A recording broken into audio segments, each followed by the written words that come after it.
Rajkot Porbandar highway પર ફિલ્મી દ્રશ્યો સર્જાયા હતા। બુટલેગરને પકડવા જતા પોલીસ ઉપર હુમલો કર્યા હોવાનું સામે આવ્યું છે। ઉલ્લેખનીય છે કે રેન્જ આઈજી તરીકે જ્યારથી પણ નિલિપ્ત રાયે ચાર્જ સંભાળ્યો છે ત્યારથી રાજકોટ જિલ્લો હોય કે અલગ અલગ એમની હદમાં આવતા જિલ્લામાં અત્યારે જે ગુનેગારો છે તેમના ઉપર ઢોસ બોલાવવામાં આવી રહી છે। ત્યારે જે રાજકોટ જેતપુર ઉદ્યોગનગર પોલીસ છે તેમને બાતમી મળી હતી। જે નિલેશ મકવાણા કોન્સ્ટેબલ છે, પોલીસ કોન્સ્ટેબલ, તેમને જૂનાગઢથી એક કાર જે છે તે દારૂ ભરીને બુટલેગર લઈ આવતા હોવાની બાતમી મળી હતી। તેમને રોકવા જતા ફિલ્મી દ્રશ્યો સર્જાયા હતા। જે ઉપર સ્ક્રીન ઉપર દ્રશ્યો જોઈ રહ્યા છો તે પ્રમાણે જે પોલીસ છે, ઉદ્યોગનગર પોલીસ, તેમના દ્વારા જે આ બુટલેગર છે તેમને રોકવાનો પ્રયાસ કર્યો ત્યારે બુટલેગરે ગાડી ભગાડી હતી ને આખરે પોલીસે તેમને ઝડપી પાડ્યો હતો। પોલીસે જ્યારે ઝડપ્યો ત્યારે પોલીસ એટલે કે જે નિલેશ મકવાણા કોન્સ્ટેબલ છે તેમના ઉપર હુમલો કર્યો હતો છરી વડે અને તેમને પણ ઘાયલ કર્યા હોવાનું સામે આવ્યું છે। આ સમગ્ર ઘટનાની જાણ થતાં જ જે એસપી જે વિજયસિંહ ગુર્જર છે ને રાજકોટના રેન્જ આઈજી નિલિપ્ત રાય છે તેઓ પણ પહોંચ્યા છે અને સિવિલ હોસ્પિટલ ખાતે જે નિલેશ મકવાણા પોલીસ કોન્સ્ટેબલ છે જેતપુર ઉદ્યોગનગરના તેમની મુલાકાત લીધી હતી અને આખી ઘટના જે છે તેમની માહિતી તેમણે મેળવી હતી।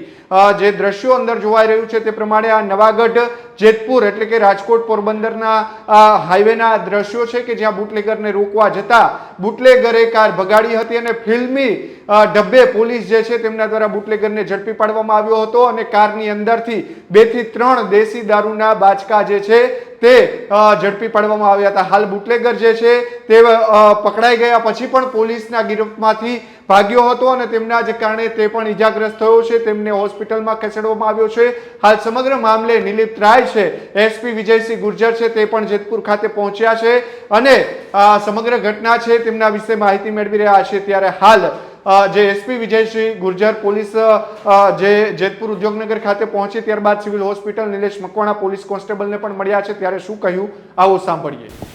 ગઈ રાત્રિમાં લગભગ 10 વાગ્યાની આજુબાજુ જેતપુર ઉદ્યોગનગર પોલીસ સ્ટેશનમાં સર્વેલન્સમાં હેડ કોન્સ્ટેબલ નિલેશભાઈ મકવાણા છે, એને બાતમી મળી કે જૂનાગઢ બાજુથી એક સ્વિફ્ટ ગાડી એમાં દેશી દારૂ લઈને એક બુટલેગર ત્યાંથી આવે છે। આ બાતમી ઉપર પંચો સાથે ઇનિશિયલ પંચનામો કરીને ત્યાં સર્વેલન્સમાં ડી સ્ટાફના માણસો ઊભા હતા।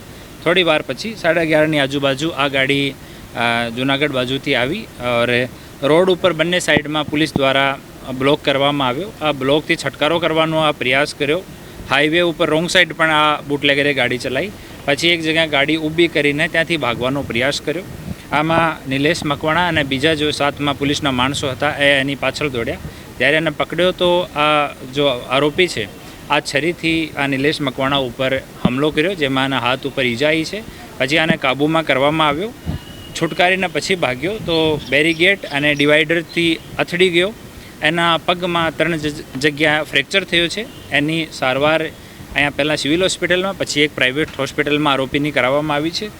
એમાં જેતપુર ઉદ્યોગનગર પોલીસ સ્ટેશનમાં પ્રોહિબિશન સાથે અટેમ્પ્ટ ટુ મર્ડરનો ગુનો દાખલ કરવામાં આવ્યો છે અને આ જો આરોપી છે દિલીપભાઈ શેખવા એની ઉપર ટોટલ 8 ગુના દર્જ છે। બીજી જો આરોપી છે આમાં જો આ મુદ્દામાલ મંગાવનાર છે રેખાબેન ઉર્ફે ઢક્કુ, ડોટર ઓફ લલિતભાઈ વેગડા। આ એના ઉપર ટોટલ 41 ગુના જેતપુર અને અલગ અલગ જગ્યા રજિસ્ટર્ડ છે।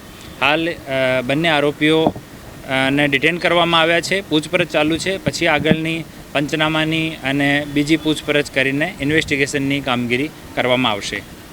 આરોપી દ્વારા છે ને વડે પોલીસ કર્મચારી ઉપર હુમલો કરવામાં આવ્યો, જ્યારે પકડતા હતા ત્યારે પકડવા ગયો તો બચવા માટે એના પાસે છરી હતી તો છરી ખિસ્સામાંથી કાઢીને અને જો નિલેશ છે એના ઉપર અટેક કરવામાં પોલીસ કર્મચારીને કેવા પ્રકારની ઈજા પહોંચી? અને હાથમાં અને પગમાં ઈજા છે। હાથમાં આ છરીનો જે ઘા છે આ છે અને પગમાં બ્લન્ટ ઈજા છે।